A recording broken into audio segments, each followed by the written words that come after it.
Social media पर channel Mahalakshmi की ओर से आपके पास सादा जयंत करते हैं आज की शुरुआत कुछ गिरनार के साथ। आज बात करते हैं जैसे ना आजकल तो हम क्या है फट फट फट फट बैठे और रोपवे से चढ़ गए, आधी सीढ़ियाँ पूरी हो गई। लेकिन यह सीढ़ियाँ क्या सोच सकते हैं आप, रोपवे अब बना है, प्रधानमंत्री मोदी ने उद्घाटन किया था, उसकी बात छोड़िए। पर ये जो सीढ़ियाँ बनी थी ना, ऐसे ही नहीं बनी थी। पहले बहुत तकलीफ़ थी आने के लिए। कहते थे जब चढ़ते थे कभी जंगली जानवर, आज भी जंगली जानवर हैं यहाँ पर, शेर चीते आज भी हैं। कोई गिर जाता था, कोई गिर जाता, चढ़ते बहुत ज़्यादा यहाँ पर इस तरह की बात थी, क्योंकि सीढ़ियाँ नहीं थी और दिन भी और रात थी। 1857 का संग्राम, आज़ादी का पहली लड़ाई, उसको बीते हुए 32 साल हो गए थे और हमारा देश अलग अलग रियासतों में बटा हुआ था। जूनागढ़ की रियासत थी, नवाब बहादुर खान उनके पास थी।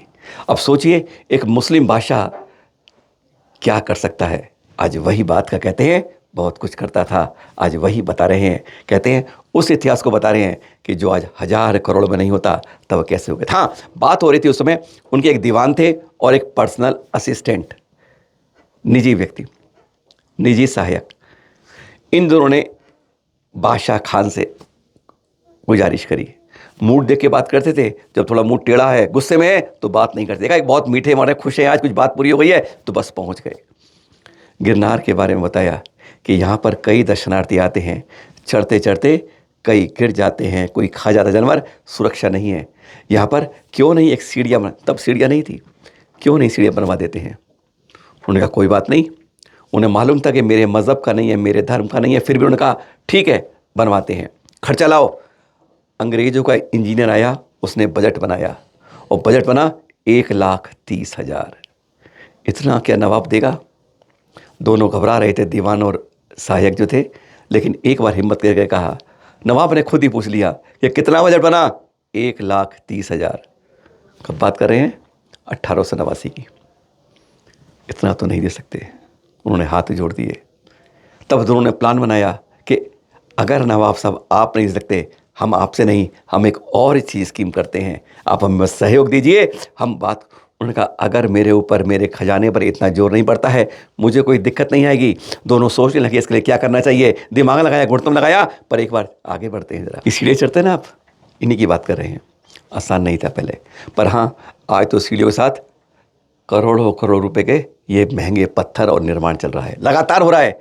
गजब की बात है, वन विभाग में ऐसा है कि नाक के नीचे हो रहा है। जैन एक ईंट नहीं लगा पाता, चाहे वह दूसरी टोंको, चाहे वह चौथी टोंको, कोई फरिश्ता साथ नहीं देता है। पर यहाँ पर एक दूसरे संप्रदाय के लिए, अधिक खोपड़ी वाले के लिए प्रशासन, सत्ता कोई नहीं बोलता है। और लगातार यह निर्माण। हम अपने मुद्दे पर आते हैं जहाँ की बात करते हैं। उन्होंने एक योजना बनाई, नवाब साहब को बताया, उन्होंने स्वीकार कर लिया। जानते क्या योजना थी वो? वह थी लॉटरी की, कि हमें सीढ़ियाँ बनानी है, इसलिए हमें एक लॉटरी योजना शुरू करनी है। उसके टिकट की कीमत रखी 1 रुपये, 12 टिकट लेते हो तो 1 फ्री देंगे, बेचने वाले को 15% कमीशन देंगे।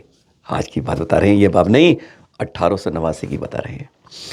और पहला इनाम रखा गया 40,000 का एट्रैक्शन में, फिर 5,000, 2,500 का ये इनाम थे।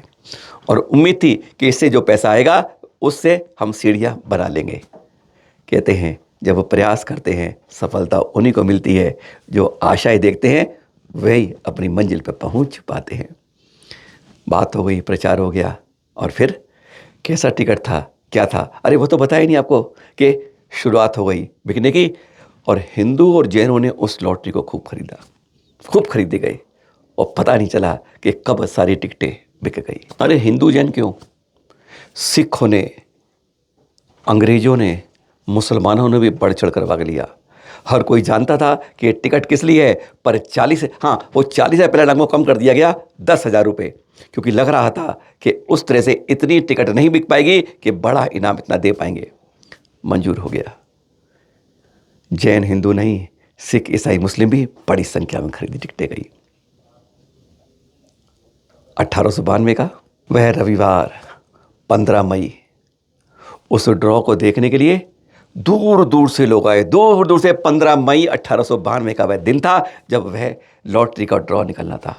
और ये लुधियाना पंजाब से, हरियाणा से, यूपी से कहाँ कहाँ से, गुजरात, महाराष्ट्र, मुंबई तक से लोग आए थे कि कैसा ड्रॉ निकलेगा, क्या होगा। हर के अंदर एक टिकट की उनका अंदर थी। और जानते हैं आप, पहला पुरस्कार जो 10,000 का था वह निकला मुंबई की सविता बेन जी का। बहुत खुश हुई, उनको 10,000 रुपये दिए गए। उन्होंने कुछ क्षण रखे और फिर वापस दे दिए। कह दिया ये जो मेरा इनाम है सीढ़ियों के खर्च में लगा देना। तब के 10,000 रुपये आज के 100 करोड़ से कम नहीं होते। ये होता है दिल खोलने वालों का दान।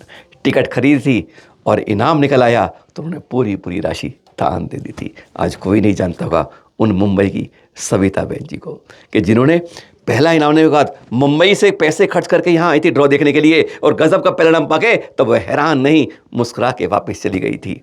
आज की वैल्यू 100 करोड़ से कम नहीं होती। बात 1892 की कर रहे हैं। आज से सोच लीजिए 133-34 साल पहले की कर रहे हैं। तीसरा नाम पंजाब के खुदा बख्श को मिला बालचंद के साथ, और नवसारी के बलवंत राय जी को तीसरा इनाम मिला। और जानते हैं लगभग 1,28,933 टिकट बिके थे, और उससे 1,28,000 रुपये की लगभग आमदनी हो गई थी। यानी इनाम वापस आने के बाद अब यह राशि इतनी थी कि सीढ़ियों का काम शुरू हो गया था। जो सीढ़ियाँ आज हम चढ़ते हैं, सोच लीजिए अगर आज बनती तो 1,000 करोड़ से कहीं ज़्यादा की बनती। और हम इतने वर्षों से चढ़ते आ रहे हैं, कभी इसको हम जान नहीं पा रहे कि इनको बनाने में कितनी मेहनत और किस तरीके से बनाई गई। नवाब बहुत खुश हुआ था, वह हैरान था, और उस कार्यक्रम सीढ़ी बनाने में सबसे आगे पहले वो खड़ा था। साथ में अंग्रेज़ों के इंजीनियर खड़े थे जिन्होंने उसको बनाना शुरू किया। 1-2 महीने नहीं, 1-2 साल नहीं, 17 साल लग गए इन 9,999 सीढ़ियों को बनाने के लिए, जिसमें आज़ादी हम रोपवे से ख़त्म करते हैं, फिर भी चढ़ना पड़ता है। आसान नहीं था इन सीढ़ियों का इतिहास जानना। आज आपके लिए था कि किस तरीके से इस गिरनार की अब यात्रा कर पाते हैं। आज इन सीढ़ियों पर चढ़कर ही ऊंची नीची टेढ़ी मेढ़ी कुछ हो जाती हैं, रंग कर दिया गया है पहचान के लिए। इनसे चढ़कर ही अब मंजिल पर पहुंच पाते हैं। उज्जैन शिखर 5वीं टोक पर। अरे 5वीं टोक तक आ गए हैं तो दर्शन तो करना ही चाहिए ना। जब इतनी ऊपर तक आ गए तब नेमिनाथ भगवान के हम मोक्ष स्थल के दर्शन ना करें? नहीं, आज आपको वो भी करेंगे, पर आज के नहीं। आज तो आप देखते ही हैं। आज आपको 1964 में क्या था वह दिखाएंगे, कम से कम याद हो जाए आपको।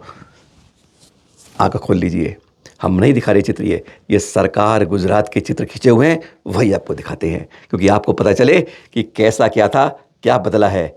रंग रूप सब कुछ बदल जाता है। अरे पहले दर्शन तो करते हैं 1964 के इसी टोक के। यह जो फिल्म की शूट की है ये किसी आम आदमी ने कही स्टेट ऑफ गुजरात, गुजरात सरकार द्वारा, उनके पर्यटन विभाग द्वारा 1964 के अंदर की गई है। देख लीजिए कैसे सीढ़ियाँ थी, कैसे घंटे थे। अरे यहाँ तो कोई दत्तात्रेय नहीं थे।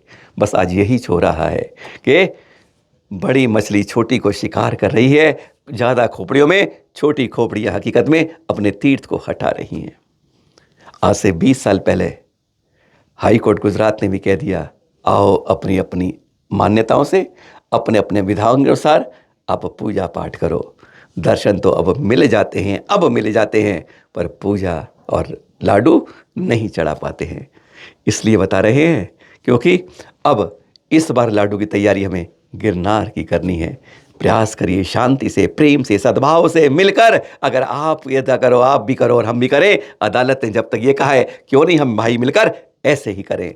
फिर मिलेंगे कुछ ऐसी बात के साथ आपके पास। कहते हैं सुबह शाम रात 8 बजे सादर जय जिनेंद्र के साथ।